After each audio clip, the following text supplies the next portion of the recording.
దీప గురించి నిజం తెలియడంతో జోష్నకు ఊహించని షాక్ ఇచ్చిన దశరథ్. ఇంతకు ఏం జరిగింది?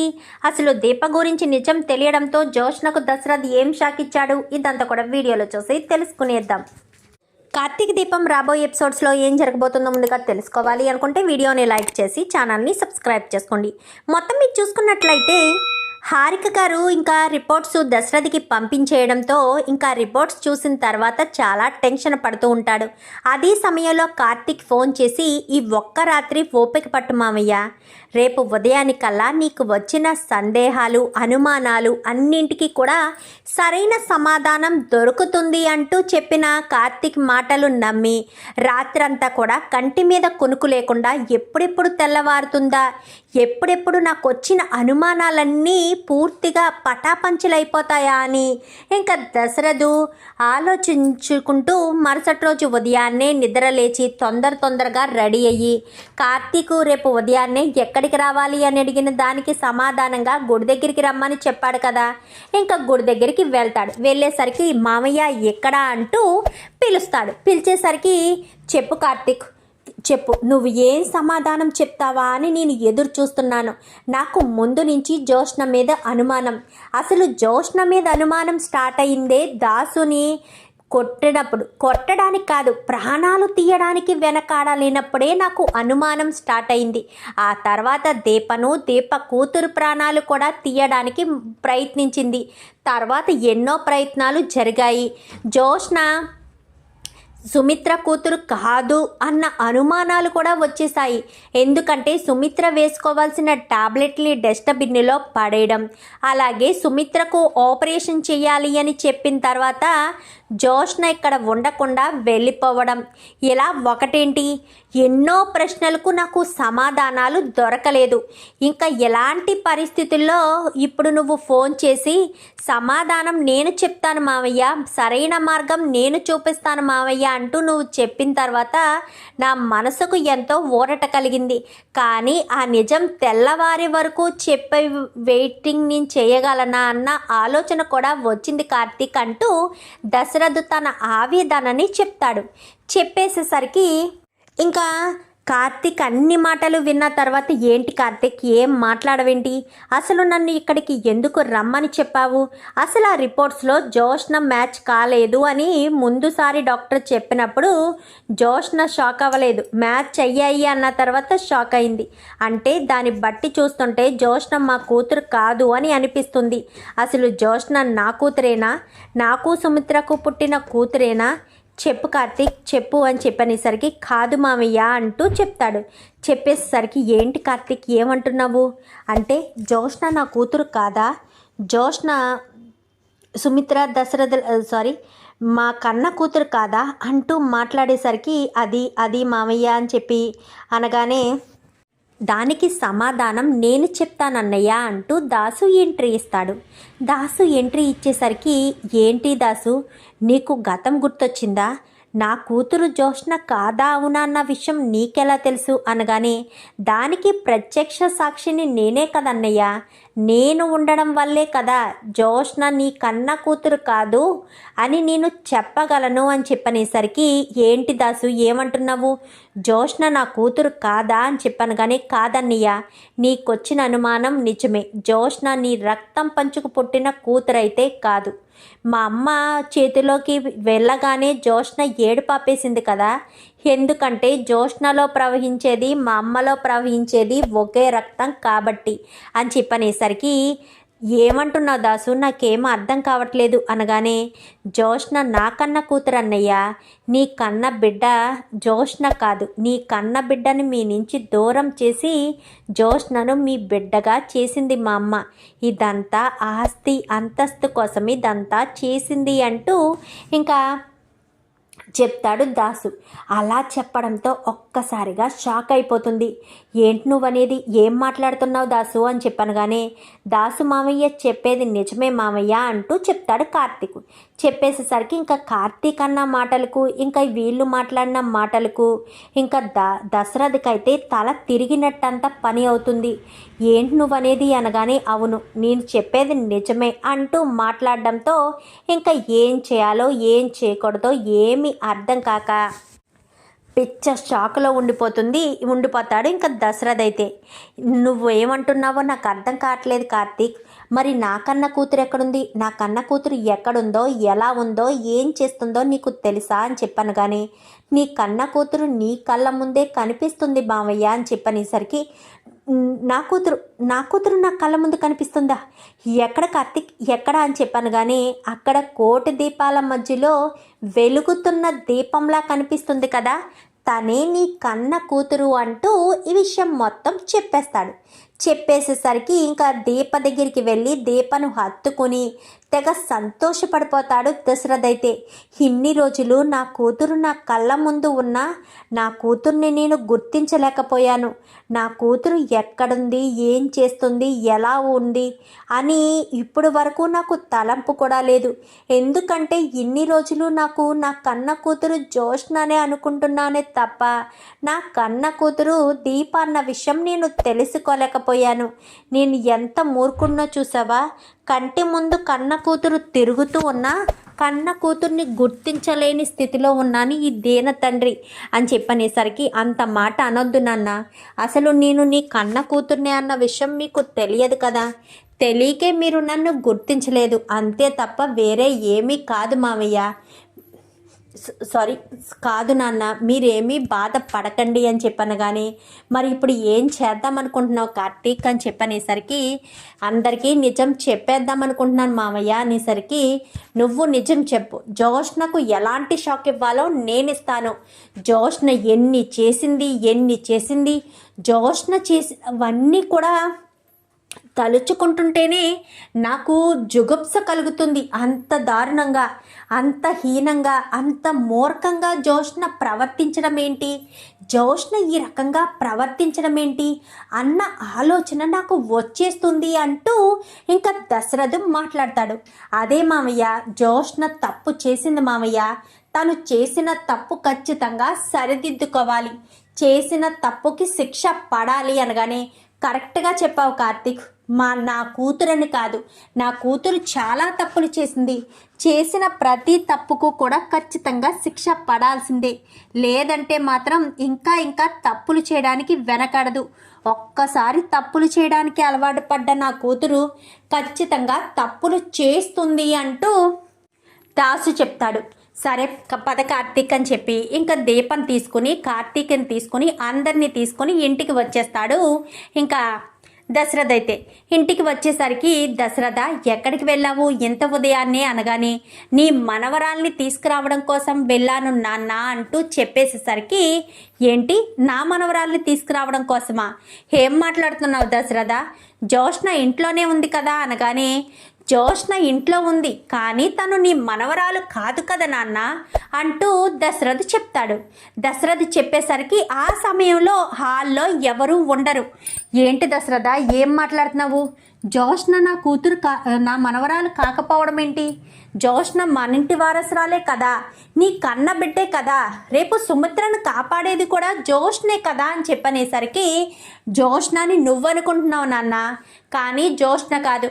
ఒక్కసారి ఈ రిపోర్ట్స్ చూడు, నీకే తెలుస్తుంది జ్యోష్న మన కన్న బిడ్డ, సుమిత్ర శాంపిల్స్తో మ్యాచ్ అయ్యాయా లేదా అనేది ఈ రిపోర్ట్స్ చూస్తే తెలుస్తుంది అంటూ రిపోర్ట్స్ని కాస్త తీసుకొచ్చి శివనారాయణ చేతిలో పెడతాడు దశరథ్ అయితే. ఇంకా రిపోర్ట్స్ మొత్తం ఓపెన్ చేసి చూస్తాడు శివనారాయణ. ఓపెన్ చేసి చూడడంతో ఒక్కసారిగా షాక్ అయిపోతాడు.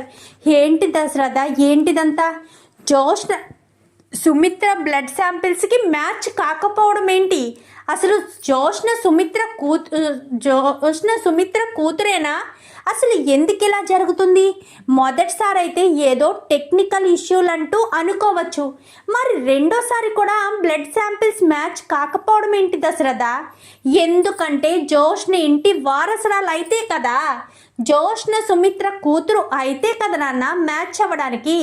అసలు జ్యోష్నే సుమిత్ర కూతురు కాదు, మరి అలాంటిటప్పుడు ఎలా మ్యాచ్ అవుతాయి, ఏ రకంగా మ్యాచ్ అవుతాయి? అందుకే మ్యాచ్ కాలేదు అంటూ మాట్లాడేసరికి ఒక్కసారిగా శివనారాయణ షాక్ అవుతాడు. నువ్వు చెప్పేదంతా వింటుంటే నాకు తల తిరుగుతుంది దశరథ. అసలు నువ్వు ఏమంటున్నావో ఏమనాలనుకుంటున్నావో నాకేమీ అర్థం కావట్లేదు అని చెప్పాను. కానీ తాతయ్య ముందు మీరు ఇలా కూర్చోండి అంటూ కార్తీక్ కూర్చోబెట్టి దీప వెళ్ళి కొన్ని మంచినీళ్ళు తీసుకురా అని చెప్పి దీపనైతే వంటగదిలోకి పంపిస్తాడు. ఇంకా దీప మంచినీళ్ళు తీసుకుని వస్తుంది. వచ్చేసరికి ముందు ఈ మంచినీళ్ళు తాగండి తాతయ్య అంటూ కార్తీక్ అయితే దీప తీసుకొచ్చిన మంచినీళ్ళు అయితే ఇచ్చి ఇంకా కార్తీక్ దాసమావయ్య తాతయ్యకి అర్థం అవ్వాలంటే నువ్వే చెప్పాలి, నువ్వు చెప్తేనే తాతయ్యకి అర్థమవుతుంది అనగానే నన్ను క్షమించండి శివనారాయణ గారు, నేను తప్పు చేశాను అనగానే నువ్వేం తప్పు చేశావు దాసు, నువ్వు తప్పు కూడా చేస్తావా, ఎప్పుడు కరెక్ట్ అంటూ కరెక్ట్ రూట్లో అడుగులు పెట్టే నువ్వు తప్పు చేస్తావా అని చెప్పి మాట్లాడేసరికి తప్పే చేశాను, నా కళ్ళతో నేను తప్పు, నా చేతులతో నేను తప్పులు చేయకపోవచ్చు, కానీ తప్పు చూసిన నా కళ్ళు మాత్రం నిజం చెప్పలేదు, నా కళ్ళు చూసిన నిజాన్ని 25 సంవత్సరాల తర్వాత ఇప్పుడు నా పెదవులు బయట పెడుతున్నాయి. ఇప్పటి వరకు ఆ నిజాన్ని నా మనసులోనే దాచుకుని నేను ఇంటి వారసురాలికి న్యాయం చేయాలి అని ఎంతో ఉద్దేశంతో ఉన్నాను అంటూ చెప్పేసేసరికి ఒక్కసారిగా దశరథ్ షాక్ అవుతాడు. ఏంటి కార్తీక్, ఏంటి దశరథ, దాస్ అసలు ఏం మాట్లాడుతున్నాడు, ఇంటి వారసురాలకి న్యాయం చేయడం ఏంటి, ఇప్పుడు ఇంటి వారసురాలకి వచ్చిన అన్యాయం ఏంటి, కలిగిన అన్యాయం ఏంటి, అంతా బాగానే ఉంది కదా అంటూ మాట్లాడేసరికి ఏం మాట్లాడమంటావు, ఏం చెప్పమంటారు, ఏం చెప్పమంటావు నాన్న, జోష్న మన వారసురాలు అని ఇన్ని రోజులు మనం నమ్మి మోసపోయాము, జోష్న అసలు మన ఇంటి వారసురాలే కాదు, జోష్న దాసు కూతురు అని చెప్పనేసరికి ఒక్కసారిగా షాక్ అవుతుంది సుమిత్ర, దశరథు, ఇంకా ఈ జోష్న అయితే సుమిత్ర, జోష్న, పారిజాతం ఏంటి ఏం మాట్లాడుతున్నారండి అని చెప్పి అనగానే అప్పటి వరకు బుర్ర పని చేయకుండా మతి స్థిమితం లేకుండా ఉన్న సుమిత్ర కాస్త బయటకు వచ్చి అలా అనేసరికి సుమిత్ర అని చెప్పనగానే చెప్పు కార్తీక్ అని చెప్పనగానే అవునత్త, దాసు మామయ్య, దశరథ మామయ్య చెప్పింది నిజమే, జోష్న నీ కన్న కూతురు కాదు, దాసు మామయ్యకు కళ్యాణి అత్తయ్యకు పుట్టిన కూతురే జోష్నని ఇంటి వారసురాలుగా ఉండనివ్వకూడదు ఇంటి వారసురాలుగా ఉండనివ్వకూడదు అని నీ కూతుర్ని నీ నుంచి దూరం చేసి జోష్నని ఇంటి వారసురాలుగా చేసిన దుర్మార్గురాలు ఎవరో కాదు, నీ పక్కన సైలెంట్గా నుంచున్న పారుయే తాత అంటూ మాట్లాడేసరికి ఒక్కసారిగా పారిజాతం షాక్ అయిపోతుంది. ఏం మాట్లాడుతున్నావు కార్తీక్ అనగానే నేను చెప్పేది 100% నిజం తాత, జోష్ననే మార్చింది ఎవరో కాదు, పారుయే, అసలు ఇంటి వారసురాలు ఎవరు కార్తీక్ అంటూ ఇంక సుమిత్ర అడిగేసరికి ఇన్ని రోజులు నిన్ను అమ్మ అంటూ పిలుస్తూ నీ దగ్గరగా ఉన్న దీపే నీ అసలైన వారసురాలు, నీ రక్తం పంచుకు పుట్టిన బిడ్డ, నీ బ్లడ్ శాంపిల్స్ మ్యాచ్ అయ్యింది కూడా దీపకు మాత్రమే, జోష్నకు కాదు, ఎందుకంటే జోష్న నీ కూతురు కానప్పుడు బ్లడ్ శాంపిల్స్ మాత్రం ఎలా మ్యాచ్ అవుతాయి, అందుకే జోష్న నీ కన్న కూతురు కాదు అని చెప్పి మాట్లాడేసరికి ఒక్కసారిగా ఇంకా సుమిత్రకైతే ఏం చేయాలో అర్థం కాదు, మైండ్ అసలే గజిబిజిగా ఉన్న సుమిత్ర ఇంకలా కళ్ళు తిరిగి పడిపోవడంతో కార్తీక్ అంటూ గబగబా వస్తారు.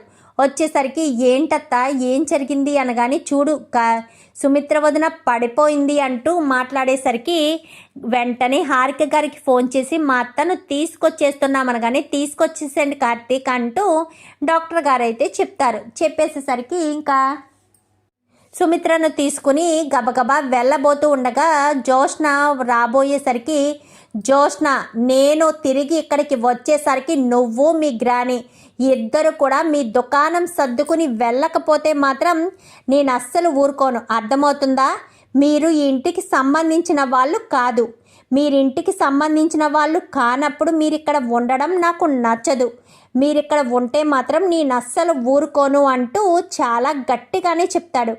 గట్టిగానే చెప్పేసేసరికి ఇంక ఏం మాట్లాడాలో అర్థం కాక సైలెంట్గానే జోష్న నిలబడిపోయి ఉండిపోతుంది. పద కార్తీక్ అంటూ అందరూ కూడా వెళ్ళిపోతారు. ఇంకా జోష్న అలా కుప్పకూలిపోయినట్టుగా కూర్చుండిపోతుంది. మనవరాల ఏం చేయాలి ఇప్పుడు మన పరిస్థితి ఏంటి? నడి రోడ్డు మీదకి వచ్చేయడమేనా అనగానే, నువ్వే కదా ఈ కథని మొదలుపెట్టింది, ఇప్పుడు ఈ కథకు ముగింపు కూడా నువ్వే ఇవ్వుకురాని. చక్కగా నేను మా అమ్మ వాళ్ళ దగ్గర ఉండో లేకో ఏదో రకంగా పెరిగేదాన్ని.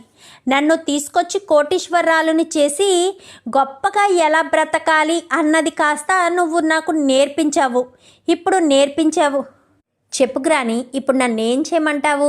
ఇప్పుడు నేను భోగభాగ్యాల మధ్య బ్రతికిన నేను నడి రోడ్డు మీద ఏమీ లేని దాని స్థితిలో నిలబడిపోమంటావా? చెప్పు గ్రాని అంటూ మాట్లాడేసరికి, నేనేం చేయమంటావే? నేను నీ భవిష్యత్తు ఎలా ఉండాలని ఏ రోజు అనుకోలేదు. గొప్పగా నేను బిడ్డని మార్చేశాను. నువ్వు ఈ ఇంట్లో సంతోషంగా సుఖశాంతులతో ఉంటావు అనుకున్నానే తప్ప నువ్వు ఈ రకంగా నా నుంచి దూరం అయిపోతావని, బిడ్డలు నా నుంచి బిడ్డగా దూరం అయిపోయి కష్టాలు అనుభవించాల్సిన పరిస్థితి వస్తుందని నేను అస్సలు అనుకోలేదు అంటూ మాట్లాడేసరికి, ఇప్పుడు నన్ను ఏం చేయమంటావు చెప్పు గ్రాని అని చెప్పాను. కానీ ఇప్పుడు నువ్వు ఏం చెప్పినా నేను ఏం చెయ్యాలి అన్నది నాకేమీ అర్థం కావట్లేదు. నేను ప్రతి క్షణం ఈ భోగభాగ్యాల మధ్య బ్రతికే ఇప్పుడు నేను ఎటూ తేల్చుకోలేని, ఎటూ దిక్కుతోచని స్థితిలో ఉండిపోవాల్సిన పరిస్థితి వస్తుంది నాకు అంటూ మాట్లాడేసరికి ఇంకా ఇద్దరు కూడా కూర్చుని ఏడుస్తారు. ఇంకా సుమిత్రను గబగబా హాస్పిటల్కి తీసుకువెళ్ళడంతో ఇంకా హాస్పిటల్లో డాక్టర్ అయితే, దీప అన్నిటికీ సిద్ధమేనా అంటూ మాట్లాడేసరికి, దేనికి డాక్టర్ అన్నింటికీ సిద్ధమేనా అని దీపని అడుగుతున్నారు. మీకు తెలీదా దశరథ గారు? దీప బోన్ మ్యారో ఆపరేషన్కి ఒప్పుకుంటే దీప కడుపులో ఉన్న బిడ్డ చనిపోతుంది కదా. అయినా సరే తన తల్లిని బ్రతికించుకోవడం కోసం దీప బిడ్డను సైతం వదులుకోవడానికి సిద్ధపడింది కదా. మీకు ఈ విషయం తెలీదా అంటూ మాట్లాడేసరికి, ఏంటి డాక్టర్ మీరు చెప్పేది నిజమా? నాకు నిజంగా తెలీదు అని చెప్పి ఇంకా కంగారు పడుతూ ఉంటాడు దశరథ్ అయితే. అవును దశరథ్ గారు, ఈ విషయం ఆల్రెడీ దీపా కార్తిక్లకు ముందే చెప్పాము. సుమిత్ర గారిని కాపాడితే తన కడుపులోని బిడ్డను త్యాగం చేస్తేనే తన తల్లి బ్రతుకుతుందని, లేదంటే తన తల్లి బ్రతికే అవకాశం లేదని ఆల్రెడీ చెప్పాము. మరి అన్నింటికీ ఒప్పుకునే కదా కార్తీకు దీప సుమిత్ర గారిని బ్రతికించాలని చూస్తున్నారు అంటూ మాట్లాడడంతో, ఇంకా ఏంటమ్మా దీప ఇదంతా నిజమా అనగానే, అమ్మ నాకు జన్మనిచ్చింది నాన్న, మరి అమ్మ ఇచ్చిన జన్మ రుణాన్ని నేను తీర్చుకోవాలి కదా అంటూ ఇంకా దీప కళ్ళంట నీళ్లు పెట్టుకునేసరికి, మీ అమ్మ నీకు జన్మ మాత్రమే ఇచ్చింది, కన్న ప్రేమను నీకు పంచలేదు కదా. నువ్వు కన్న బిడ్డవు అని మీ అమ్మకు ఇప్పుడు తెలీదు. కన్న ప్రేమను పంచకపోయినా నీ తల్లి కోసం నీ బిడ్డను సైతం వదులుకోవడానికి సిద్ధపడ్డావమ్మా అని చెప్పాను. కానీ ఏం మాట్లాడుతున్నావు నాన్న? కన్న బిడ్డకు ప్రాణం పోయడమే అమ్మ గొప్పతనం, అమ్మకు ఎంతో గౌరవం.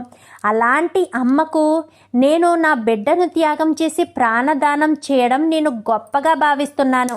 అమ్మ రుణం తీర్చుకోవడానికి నాకు ఇదొక గొప్ప అవకాశంలా నేను ఎంతో సంతోషపడుతున్నాను అంటూ ఇంకా దీప చెప్పేసేసరికి, రండి దీప అని చెప్పాను. కానీ సారీ తాతయ్య, నానమ్మ నా కడుపున పుడుతుందని ఎంతగానో ఆశలు పెంచుకున్నావు, కానీ నా వల్ల కాదు, అమ్మను బ్రతికించుకోవాలి. సారీ అత్తయ్య, ఇన్ని రోజులు మీరు ఎన్ని పూజలు చేస్తున్నా ఏం చేసినా ఆ భగవంతుడు తను అనుకున్నదే చేస్తాడు తప్ప మన మొర ఆలకించడు అత్తయ్య.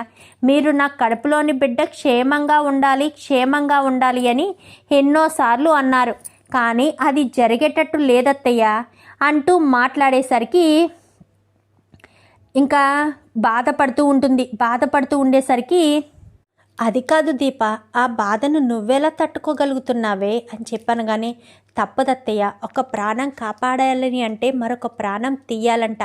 అందరికీ తెలిసిన ప్రాణం, మనకు కనిపించే ప్రాణాన్ని కాపాడుకుంటామా, కనిపించని ప్రాణాన్ని కాపాడుకుంటామా?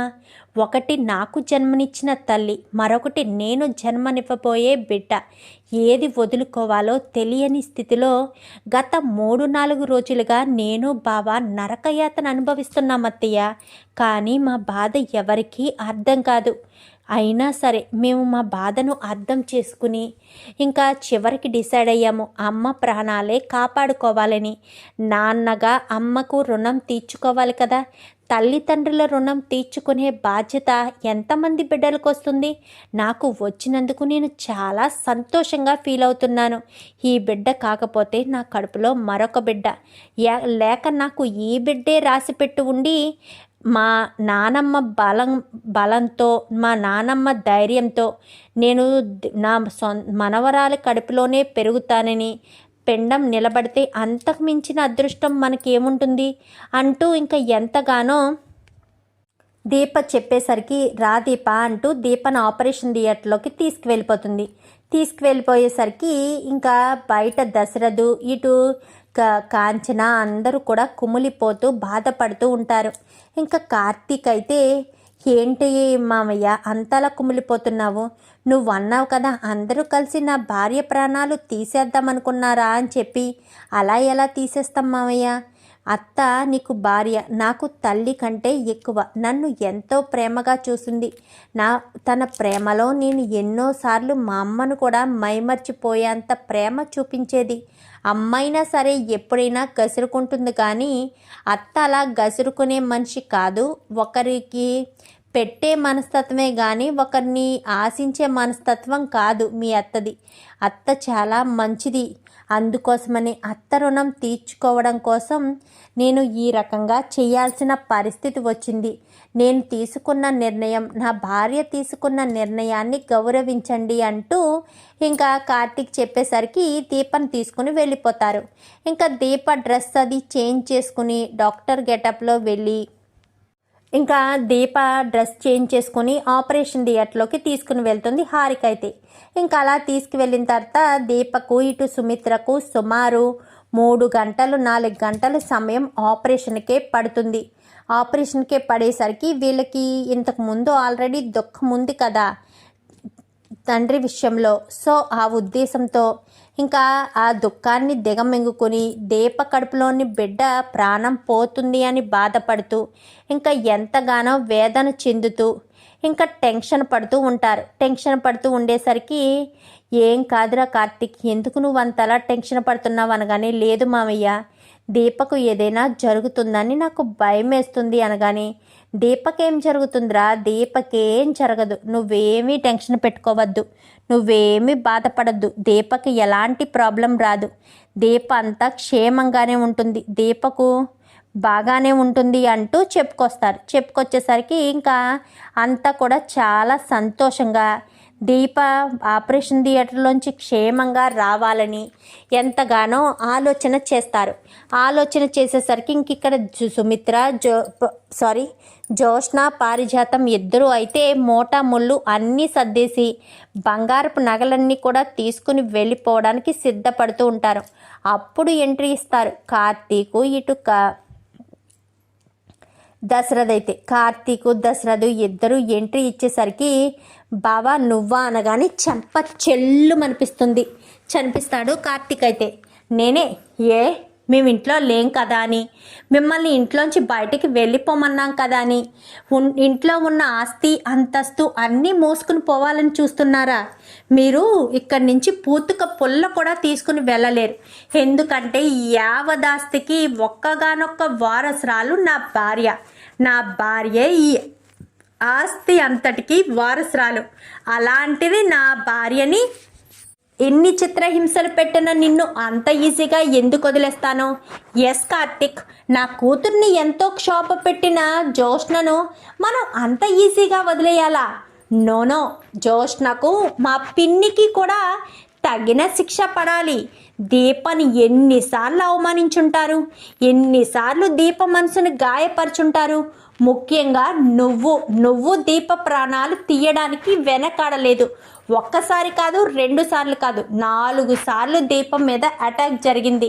అది కాదు పనని మీ అమ్మకు కూడా అటాక్ జరిగేటట్టుగా చేశావు. అయినా మీ అమ్మ ఏముందిలే, కన్న ప్రేమ లేకపోయినా పెంచిన ప్రేమ అయినా చూసి తను నువ్వు సంతోషంగా చూసుకోవాల్సిన బాధ్యత కలిగిన నువ్వు నా భార్య వేసుకునే టాబ్లెట్లు పాడేసినప్పుడే నేను అర్థం చేసుకోవాల్సింది నా భార్య ప్రాణాలు తీయడానికే నువ్వు సిద్ధపడ్డావు అని. నేను తెలుసుకోలేకపోయాను. ఇంత దారుణంగా ఈ రకంగా మనుషులు మోసం చేస్తారని, ఈ రకంగా మనసుల్ని మోసం చేస్తారని తెలుసుకోలేకపోయాను అంటూ దశరథు ఎంతగానో బాధపడుతూ, కార్తిక్ పోలీసులకి ఫోన్ చేసావనగానే చేశాను మామయ్య అని చెప్పనేసరికి పోలీసులు రానే వస్తారు. రావడంతో తను గత 25 సంవత్సరాలుగా నా కూతురు రూపంలో ఇక్కడ ఉండి నా కూతురుగా చలామణి అయింది. దానికి కారణం వాళ్ళమ్మ. ఇప్పుడు వీళ్ళిద్దరూ ఇదంతా చేశారని చెప్పడానికి నా దగ్గర బలమైన సాక్ష్యం ఉంది. ఆ బలమైన సాక్ష్యం ఏంటంటే తల్లి బిడ్డల రిపోర్ట్స్ ఇద్దరివి మ్యాచ్ చేయడం అని చెప్పనేసరికి తల్లి బిడ్డల రిపోర్ట్స్ మ్యాచ్ చేయడం ఏంటి? డాక్టర్ హారిక గారిని అడిగితే అన్ని విషయాలు తెలుస్తాయి, అన్నీ కూడా డాక్టర్ హారిక గారు చెప్తారు అంటూ ఇంకా కంప్లైంట్ ఇచ్చి ఇన్స్పెక్టర్ అయితే జోష్నను పారిజాతాన్ని ఇద్దరిని కూడా అరెస్ట్ చేసి తీసుకుని వెళ్ళిపోతాడు. తీసుకుని వెళ్ళిపోయేసరికి ఎంత చెప్తున్నా కానీ మేము అలాంటి తప్పు చేయలేదు అనగానే చూడండి ఏదైనా ఉంటే కోర్టులో చెప్పుకోండి, అంతకు మించి ఇంకా జోష్నను పారిజాతాన్ని పోలీస్ స్టేషన్కి పంపించి ఇంకా కార్తీక్ దశరథ ఇద్దరు ఆపరేషన్ థియేటర్ దగ్గరికి అంటే హాస్పిటల్ దగ్గరికి వచ్చేస్తారు. దీప కడుపులోని బిడ్డను కార్తీక్ కాపాడుకోవడానికి శత విధాల ప్రయత్నాలు చేస్తాడు. డాక్టర్ని అసలు దేవుణ్ణి అందరినీ కూడా మొక్కుకుని ఇంకా ఎంతో బాధపడుతూ నా బిడ్డకు ఏమీ కాదు కదా మావయ్య, డాక్టర్ 50-50 ఛాన్సెస్ అన్నారు, ఈ ప్రమాదాలన్నింటినీ తప్పించుకుని దీప పన్నెంటి బిడ్డకు జన్మనివ్వాలని కోరుకుంటున్నాను మావయ్య అంటూ కార్తీక్ కన్నీళ్లు పెట్టుకుంటాడు. మరి ఏ దేవుడైనా కార్తీక్ బాధను అర్థం చేసుకుని దీప కడుపులోని బిడ్డకు ఏ ప్రమాదం జరగకుండానే సుమిత్రకు ఈ ఆపరేషను పూర్తిగా బోన్ మ్యారో ఆపరేషన్ పూర్తిగా సక్సెస్ అవ్వాలని ఆ భగవంతుడు ఎప్పుడూ సుమిత్రకు తోడుగా ఉండాలని మీరు కూడా కోరుకుంటే వీడియో నచ్చితే లైక్ చేసి ఛానల్ని సబ్స్క్రైబ్ చేసుకోండి. పక్కనే ఉన్న బెల్ సింబల్లో ఆల్ పై క్లిక్ చేయండి. Thank you for watching.